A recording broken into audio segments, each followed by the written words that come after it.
ನನ್ನ ಮೊದಲನೆಯ ಪ್ರಶ್ನೆ, ದ್ವೈತ, ಅದ್ವೈತ, ವಿಶಿಷ್ಟಾದ್ವೈತ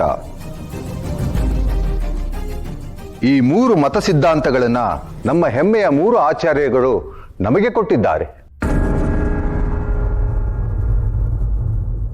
ಈ ಮೂರು ಸಿದ್ಧಾಂತಗಳನ್ನ ಸಂಕ್ಷಿಪ್ತವಾಗಿ ವಿವರಿಸಿ ನೋಡೋಣ. ಅದು ಹೇಗೆ ಸಾಧ್ಯವಾಗುತ್ತೆ ಪ್ರಚಂಡರೇ? ಒಂದೊಂದು ಸಿದ್ಧಾಂತವೂ ಕೂಡ ತನ್ನದೇ ಆದ ಭಾಷ್ಯವನ್ನ, ವಿಚಾರಗಳನ್ನ ಹೊಂದಿದೆ.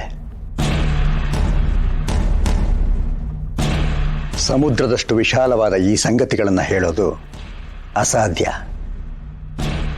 ನೀವು ಮೊದಲೇ ಇಂಥ ಪ್ರಶ್ನೆಗಳನ್ನು ಕೇಳಿಬಿಟ್ರೆ ಪಾಪ ನಮ್ಮ ವೆಂಕಟನಾಥ ಹೇಗೆ ಉತ್ತರಿಸಬೇಕು?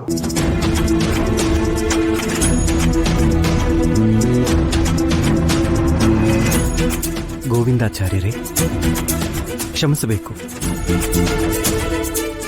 ದೊಡ್ಡ ಗಾತ್ರದ ಆನೆಯನ್ನು ಸಹ ಸಣ್ಣ ಗಾತ್ರದ ಕನ್ನಡಿಯಲ್ಲಿ ತೋರಿಸಬಹುದು.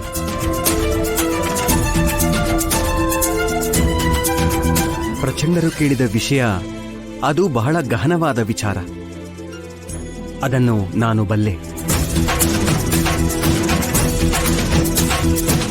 ಅವರು ಕೇಳಿದ ವಿಷಯ ಆಕಾಶದಷ್ಟೇ ವಿಸ್ತಾರವಾಗಿದೆ ಅನ್ನೋದು ಸೂರ್ಯಚಂದ್ರರಷ್ಟೇ ಸತ್ಯ. ಆದರೆ ಅದರ ಮೂಲತತ್ವ ಸಂಕ್ಷಿಪ್ತವಾಗೇ ಇರುತ್ತೆ. ಓ, ನನ್ನ ಪ್ರಶ್ನೆಗೆ ಉತ್ತರ ಹೇಳೋಕ್ ಸಾಧ್ಯ ಆಗದೆ ಇದ್ರೆ ಸರಳವಾದ ಪ್ರಶ್ನೆಗಳನ್ನೇ ಕೇಳ್ತೀನಿ.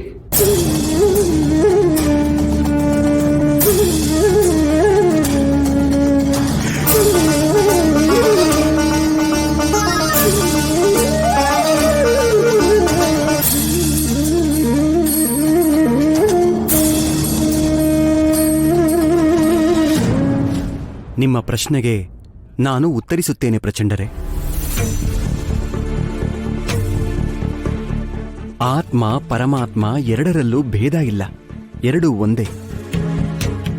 ದ್ವೈತ, ಅದ್ವೈತ, ವಿಶಿಷ್ಟಾದ್ವೈತ ಈ ಸಿದ್ಧಾಂತಗಳ ಬಗ್ಗೆ ಸಂಕ್ಷಿಪ್ತವಾಗಿ ಹೇಳಬೇಕು ಅಲ್ವೇ? ಹೌದು. ಇದು ಆಚಾರ್ಯ ಶಂಕರರ ಸಿದ್ಧಾಂತ. ಇದೇ ದೇವರು ಮತ್ತು ಜೀವಿಯಲ್ಲಿ ಭೇದ ಕಾಣದ ಅದ್ವೈತ.